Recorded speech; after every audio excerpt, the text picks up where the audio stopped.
Hi guys, Natalie here, and today we are talking wild sodas.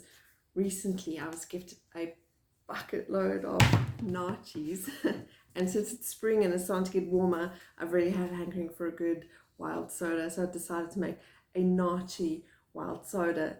I'm hoping that this tastes something similar to what if Fanta decided to make a naartjie flavor, but without all those horrible chemicals and additives that they include in these.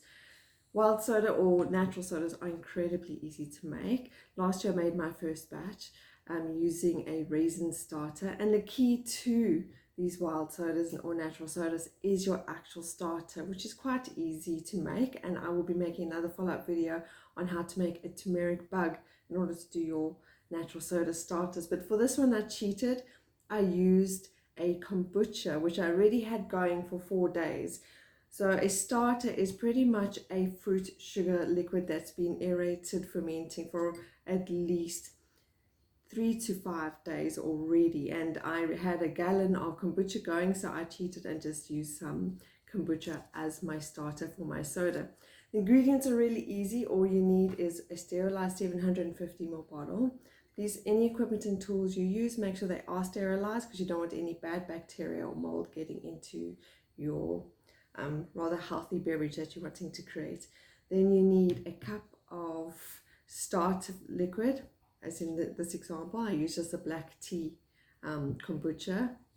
Then you need a cup of warm water, a tablespoon of sugar or any caloric sugar, no artificial sweeteners, obviously that won't work, so anything like an agave syrup or a honey or just good old-fashioned cane sugar, which is what I used, and fruit juice, 100% fruit juice. I juiced my naartjies away, and yes, I'm also making a naartjie vinegar, so remember to check out my post to making naartjie vinegars or fruit vinegars. I'll also leave that in the description below. So I juiced a whole lot of naartjies, and that's what I made using this. So it was very easy. Put the warm water, and it must be warm water because cold water slows and stops fermentation process, and we don't want that to happen. And hot water can kill off any good bacteria, and we don't want that to happen. So warm water, 1 cup, and a tablespoon of sugar. I put that in here, gave it a good shake until the sugar was mostly dissolved. I then added my 1 cup of starter liquid, and I topped it up with naartjie juice, brand new fresh squeezed naartjie juice. And then I closed it and I left it at room temperature for 2 days. So 2 to 3 days is the optimal amount of time you want to leave it. That's when I personally find it's at the best fizz possible. I love my juice to be especially fizzy. You can, before drinking it, put it in the fridge. So put it in the fridge does, well, all it does is it slows the fermentation process down and it makes it a little bit less fizzy.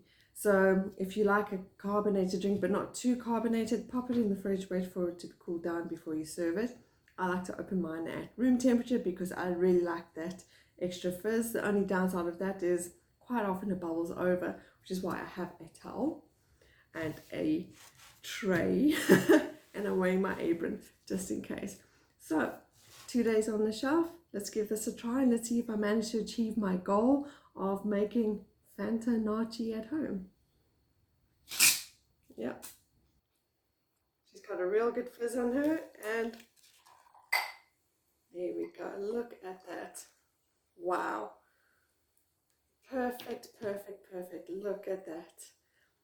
Oh, over some ice on a hot summer's day. This will be amazing. Let's give it a taste test. That is pretty good. That is pretty good. Not too sweet and just absolutely natural and good. I don't think this bottle is going to last very long, to be honest. Absolutely divine. Cheers.